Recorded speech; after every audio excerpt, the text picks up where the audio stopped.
studio, and I don't blame him. And we were watching it on the monitor. Xander Bogaerts, Red Sox shortstop, joining us. That was a pretty cool team picture out there. Yeah, it was. You know, every year we do it. So it's something you definitely look forward to, being out there with the kids and the team, getting a good team picture in. I don't know who that little baby was that Dustin was holding, but that little baby was yanking on that beard. Yeah, she liked it. You know, they liked it. Dustin has a pretty good one going on right now, and it was pretty touchable. How are you feeling about you guys? Speaking of the team, how are you feeling about the way you're playing right now? I mean, you just got to continue. You know, you just got to continue doing good stuff, helping out the team. Sometimes, you know, you let the team down. We just got to bounce back the next day and forget about yesterday. You know, we're playing good as a team right now. So that's all you can ask for. You know, we've been on a roll. We come back home in front of our crowd, and hopefully that continues. I think there'll be another triple play tonight. It's just so right. It's just so random, right? It's so standard. I right? mean, what's crazy is I think I saw on the board the last triple play was yesterday in 2011. I mean, August 16th in 2011. That's what I think I saw on the board. So that was one day before. I mean, how stuff like that get planned, you know? Do you even think about that when there's two runners on and nobody out? Is that even in your head? I mean, obviously you have to be prepared for it if it's hit to you, but do you ever even think, hey, let's turn 3? I mean, honestly, he would probably be the only guy you can do it with on that team. I don't know what pitch you would want to throw to him, but that was obviously the pitch, and he was the perfect guy, you know. And I mean, he definitely didn't want to hit a triple play, but now, what do his teammates say to him? Like, if somebody hit into a triple play on your team, you gotta. I mean, that's a. You gotta give him a hard time. I mean, what do you do? Yeah, I think they give him some stuff the next day. You know, probably today they'll be talking trash with him in the clubhouse and stuff like that. But definitely at that moment, I think they were losing also 1-0 at that time. So, you know, ain't much trash talking at that time. At the trade deadline, you guys added Eduardo Nunez. Rafael Devers comes up from Portland of AA. And they seem to have really fit in well here. Yeah. I mean, offensively, they're both performing well, but they seem to have fit in with you guys as well. Both offensively and defensively, you know. I mean, those two guys have been a huge part of our success recently that we've been on, especially since we've got them in the team. They've been doing good on both sides of the ball. I mean, we couldn't ask for much more than that because they've been doing extremely well. Now, I did ask Dustin this yesterday about the Devers at bat against Aroldis Chapman. Yeah. You seen anything like that? No. I mean, I've seen Chapman versus David a couple times. I think David hit him hard a couple times, but not like a home run swing or anything like that, you know. And for a kid that's 20 to go Oppo, Yankee Stadium, I mean, and we were down by 1. Yeah. You know, so it wasn't like a blowout game. Down by 1, he was down in the count, and he put an extremely good swing on it. Speaking of David, he was such a force here on the field and off the field. And I remember a comment you made earlier in the year, an obvious one. Hey, we missed David Ortiz a little bit. You guys are in first place. How have you guys dealt with the absence of Ortiz? Do you feel like a player has stepped up to fill that void? I mean, I think helping out. I think what helped us out was definitely getting Nunez and Devers up here. That helped us get on an even nicer run. You know, we were playing good as a team before that, but those guys really boosted the team much more when they came, especially offensively. They were doing it by themselves. So, I mean, it's just up to us now to continue doing that. We have a month and a half more missing. Hopefully can win as much games as possible and make it to the playoffs again.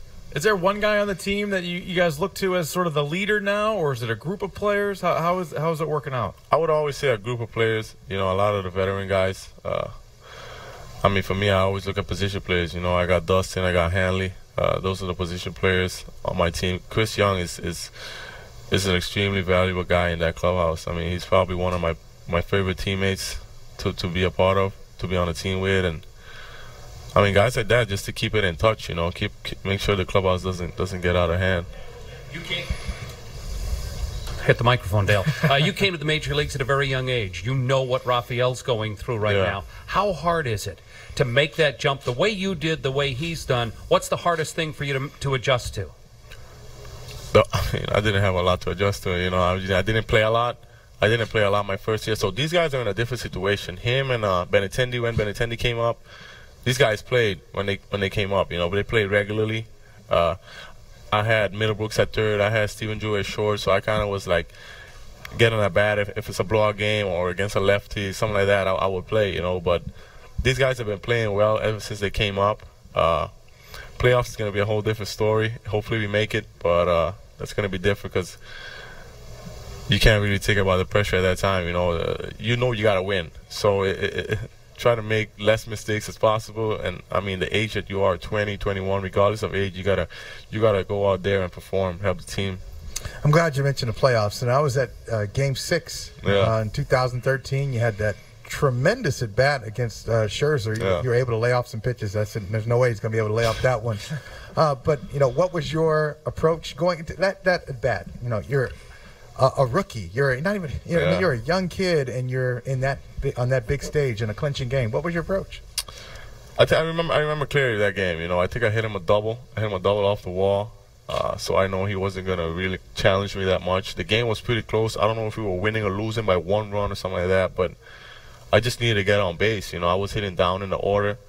If I could switch that lineup back up, get Ellsbury on and Petey and those guys, David up again with runners on base, I mean, it can be a whole different ballgame once those guys put swings on it, especially knowing their track record in the playoffs.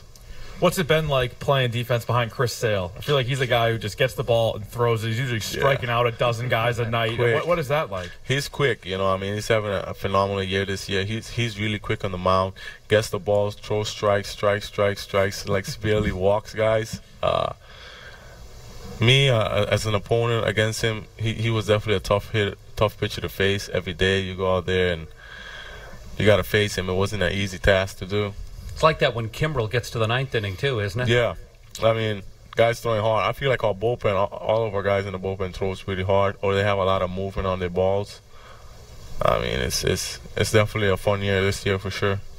What's it been like for you seeing some of these faces of these cancer survivors, these kids who are fighting it? Yeah. To see you guys, what is that like from your perspective?